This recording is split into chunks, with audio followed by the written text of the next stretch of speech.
For 6 years, I poured my heart, soul, and wallet into my relationship with my now ex-boyfriend, Lucas. I thought we were building a life together, rooted in love, trust, and an abundance of patience on my part.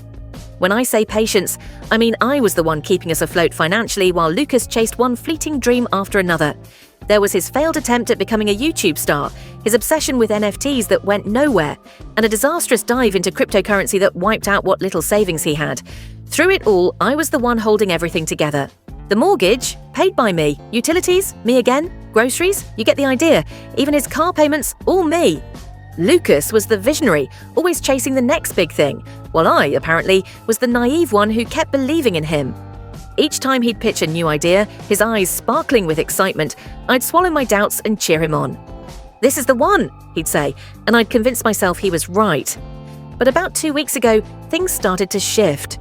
Lucas grew distant, glued to his phone more than usual, muttering about needing space to evolve and finding his true self. At first I brushed it off. He always got a bit philosophical before launching another project. But then he started nitpicking about the house in a way he never had before.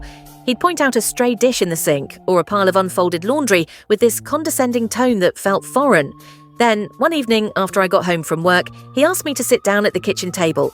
His face was serious, a look I'd only seen when he was about to admit another failed venture. "We need to part ways," he said. "You don't pull your weight around here." I laughed, thinking it was a bad joke. But his expression didn't budge. My stomach dropped as I realized he meant it. This man, whom I'd financially supported for years, was accusing me of not doing enough. When I pressed him to explain, he doubled down. "You're always leaving messes, and I'm stuck doing all the emotional heavy lifting. I have to point out what needs to be done." Let's set the scene. I work grueling hours to keep our lives running while he's at home, plotting his next big break. Sure, sometimes I'm too exhausted to wash dishes right away or fold clothes the second they're dry. I might leave a coffee cup on the counter or forget to put my shoes away.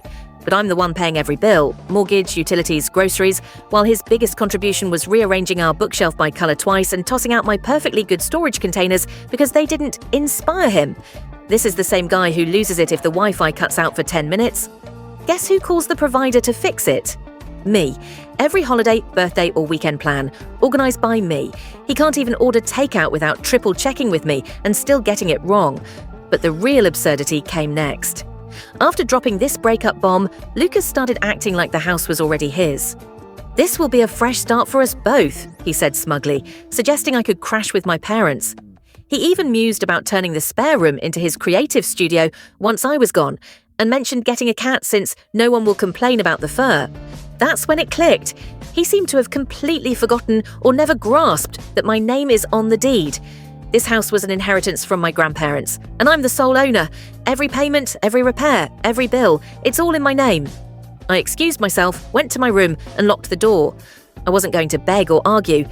No, I decided to let Lucas bask in his fantasy for a little longer, let him think he'd won this breakup, let him believe I was packing my bags. Because the truth, he had no idea what was coming. As I mentioned, Lucas broke up with me for the most ridiculous reason, claiming I wasn't contributing enough around the house. This, despite me covering every expense, mortgage, bills, groceries, while he worked on himself for years. Oh, and I also handled most of the cooking, cleaning, and chores, except for anything related to his precious gaming setup. But the real kicker? Post-breakup, Lucas started acting like he owned the house. He strutted around like he'd built the place from the ground up, leaving dishes everywhere and gaming until the early hours as if nothing had changed. He even told me I needed to start packing so I could leave gracefully. I was stunned, wondering how far he'd take this delusion. A week after the breakup, Lucas announced he was having a friend over. He barely looked at me, muttering about respecting his space, in my house. I just nodded, curious to see who this friend was. When the doorbell rang, I opened it to find a woman named Sophie, holding a bottle of wine and beaming. She was polite, but it was clear she wasn't just a friend.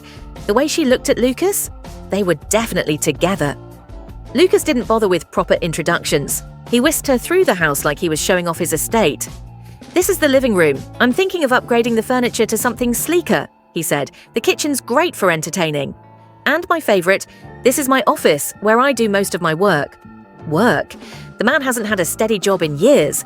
That office is the spare room I set up for him to tinker with side projects, but it's mostly where he plays video games.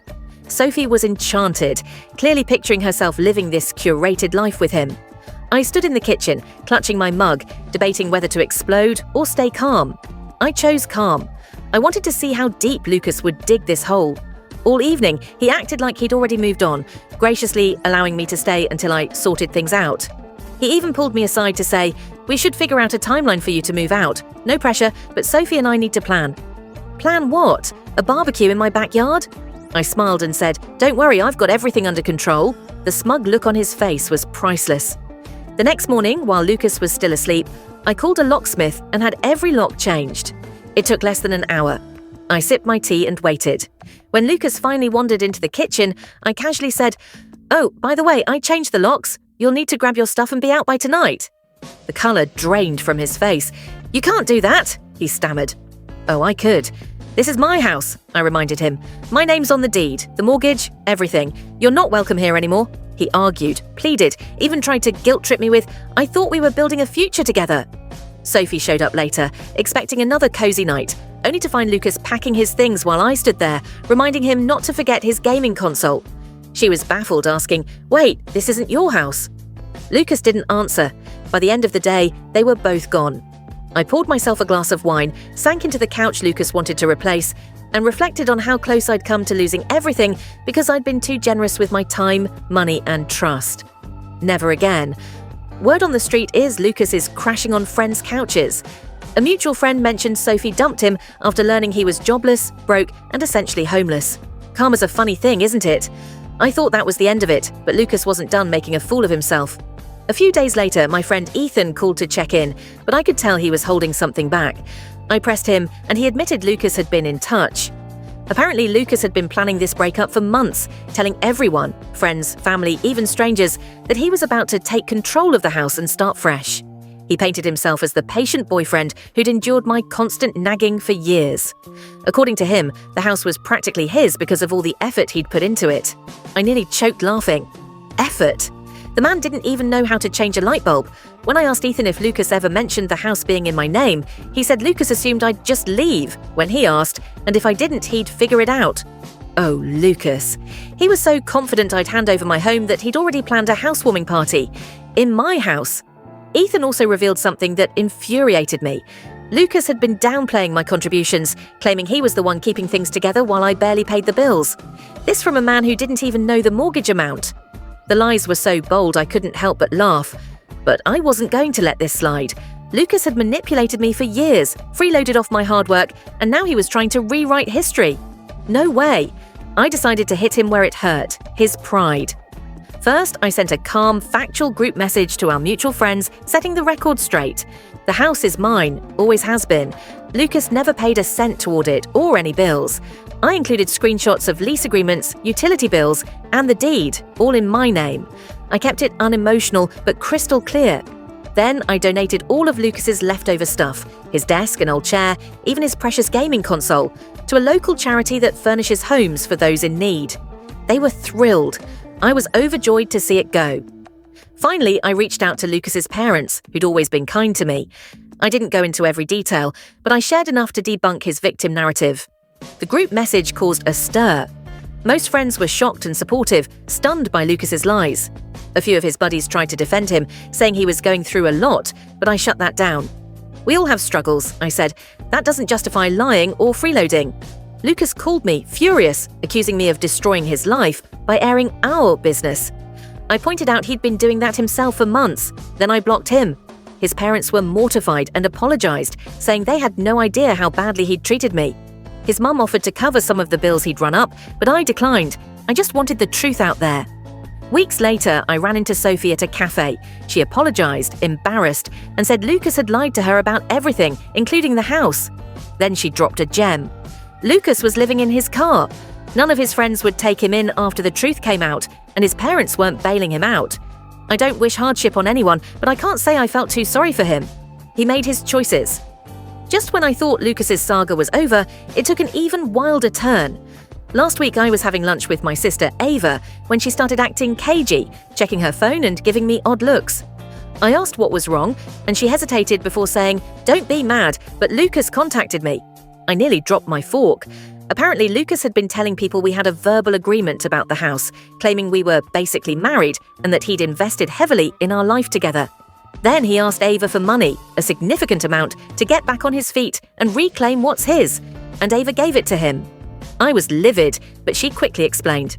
Lucas had spun a sob story about being homeless because of me, even showing her old bill receipts he'd paid with my money. I felt sorry for him, Ava admitted. He seemed so convinced. She'd given him $2,000, but here's the twist. She made him sign a detailed IOU with repayment terms and put his car up as collateral. I knew he was lying, she said with a sly grin. I wanted proof of how desperate he was. I could have kissed her.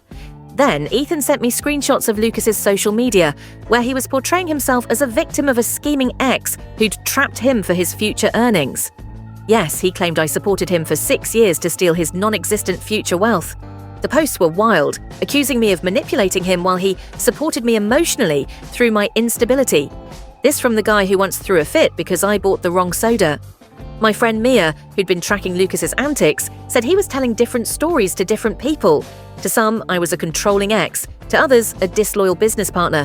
One person said he claimed I'd promised to put his name on the deed as a surprise gift, but backed out. Creative, considering he once forgot my birthday because he was streaming video games. Yesterday, Lucas sent me a flurry of frantic messages, threatening to expose my secrets to everyone. I'm curious what secrets he thinks he has, given I know about his failed crypto bets and his brief stint as an amateur pet photographer using my camera. I haven't replied, but saved every message. Something tells me he's not done yet. Last Sunday, I was grocery shopping when I ran into Lucas's mum. I tried to slip by, but she stopped me, saying, "We need to talk."